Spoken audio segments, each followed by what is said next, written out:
Iran और Israel के बीच Tehran में हमास चीफ इस्माइल हानिया की मौत के बाद हालात तनावपूर्ण है। ईरान इजराइल को धमकी दे चुका है कि वो हानिया की मौत का बदला लेकर रहेगा, लेकिन इस बीच एक खबर ने मुस्लिम मुल्कों की नींद उड़ा दी है। ये मुस्लिम देश ईरान और फिलिस्तीन की मदद के बजाय इजराइल की मदद करेगा। ईरान अगर इजराइल पर हमला करता है तो उसकी जवाबी कार्रवाई के लिए ये मुस्लिम मुल्क इजराइल को अपना एयर स्पेस यूज करने के लिए देगा। ये देश है जॉर्डन। अब आप सोच रहे होंगे कि आखिर ये मुस्लिम देश ईरान और फिलिस्तीन की मदद करने के बजाय इजराइल की मदद क्यों कर रहा है। इस वीडियो में वो सब बताएंगे। कैसे 70 के दशक में फिलिस्तीनियों की जॉर्डन के किंग के साथ गद्दारी की थी और अब कैसे ईरान जॉर्डन को अस्थिर करने की कोशिश कर रहा है। इजराइल और हमास आतंकियों के बीच जारी युद्ध में ईरान बढ़ चढ़कर हिस्सा ले रहा है। वो लेबनान के आतंकी संगठन हिजबुल्लाह से लेकर हमास की हर तरह से मदद कर रहा है। वो इन आतंकी संगठनों को आर्थिक मदद के साथ साथ एडवांस हथियार मुहैया करवा रहा है। वहीं हमास और हिजबुल्लाह के आतंकी जॉर्डन को मदद न करने पर धमकियां दे रहा है। वो इस बात से नाराज है कि जॉर्डन अपना एयर स्पेस इजराइल को दे रहा है।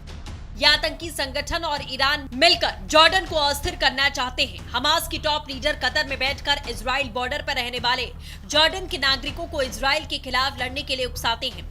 यही नहीं, ईरान के दूसरी प्रॉक्सी की एक्टिविटी का सीधा असर हो रहा है। ईरान समर्थित यमन के हूती आतंकवादियों ने बाल अल मदाब को बंद रखा। लाल सागर में कमर्शियल शिपिंग को भी रोका, जिसका नुकसान जॉर्डन के एकमात्र बंदरगाह अकाबा पर हुआ।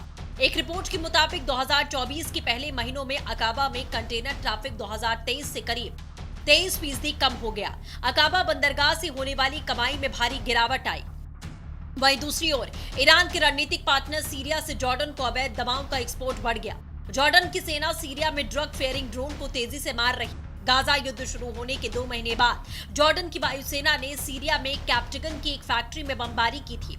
इसके साथ ही अवैध हथियारों की तस्करी भी अचानक से बढ़ गई।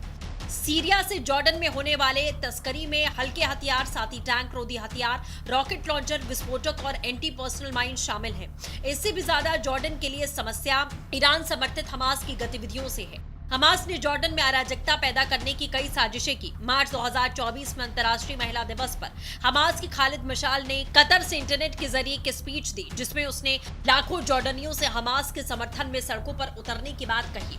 उसी दिन गाजा स्थित हमास नेता मोहम्मद अल-देफ ने एक रिकॉर्डिंग जारी कर इजराइल के बॉर्डरों पर रहने वाले अरबों से यहूदी राज्य के खिलाफ लड़ाई में शामिल होने की अपील की। जॉर्डन हमास की उकसावे को गंभीरता से लेता है। जॉर्डन ने अक्टूबर 1999 में हमास को देश से निष्कासित किया था। यही कारण है कि इजराइल में 7 अक्टूबर 2023 के हमलों के बाद जॉर्डन हमास को ईरान समर्थित खतरे के रूप में देखता है। इससे पहले कहते हैं ना, दूध का जला छाछ फूंक फूंक कर पीता है। जॉर्डन के साथ फिलिस्तीनी शरणार्थी पहले गद्दारी कर चुके हैं। 70 के दशक में फिलिस्तीनी शरणार्थियों के कारण जॉर्डन में गृह युद्ध हुआ। दरअसल जॉर्डन के किंग ने पाकिस्तान के तानाशाह जियाउल हक की सलाह पर अपने देश में मौजूद फिलिस्तीनी नागरिकों को देश से निकालने के लिए साल 1970 में ऑपरेशन ब्लैक सितंबर चलाया। यह ऑपरेशन 1970 में सितंबर महीने में करीब 20 दिन चला, जिससे हजारों लोग मारे जा चुके थे। जॉर्डन ने फिलिस्तीनी लोगों और उनके समर्थक आतंकी गुटों से देश को खाली करवा लिया, लेकिन इसकी बड़ी कीमत चुकानी पड़ी। जॉर्डन का ये ब्लैक सितंबर अभियान 6 सितंबर से 27 तक चला। जॉर्डन की सेना और फिलिस्तीनी मुक्ति संगठन के लड़ाके आमने सामने थे। जॉर्डन को यह अभियान इसलिए चलाना पड़ा क्योंकि फिलिस्तीनी मुक्ति संगठन ने जॉर्डन को ही फिलिस्तीन राज्य में बदलने की कोशिश शुरू कर दी। साल 1948 में जॉर्डन अरब देशों के साथ मिलकर इजराइल के खिलाफ युद्ध लड़ रहा था। जॉर्डन की सेना ने वेस्ट बैंक को जीत लिया और औपचारिक तौर पर अपने कब्जे में लिया। वहां रह रहे सभी फिलिस्तीनियों को अपनी नागरिकता दे दी। आबादी के हिसाब से जॉर्डन ने असेंबली में सीटें भी दे दी। आप कैसे हैं इजराइल और जॉर्डन के रिश्ते? 1948 से 73 के बीच में जॉर्डन इजराइल से 4 जंग कर चुका है। इनमें पहला अरब इजराइल युद्ध 1948-67 का युद्ध है। 67 से 70 के बीच में लड़ा गया युद्ध और 73 का युद्ध शामिल है।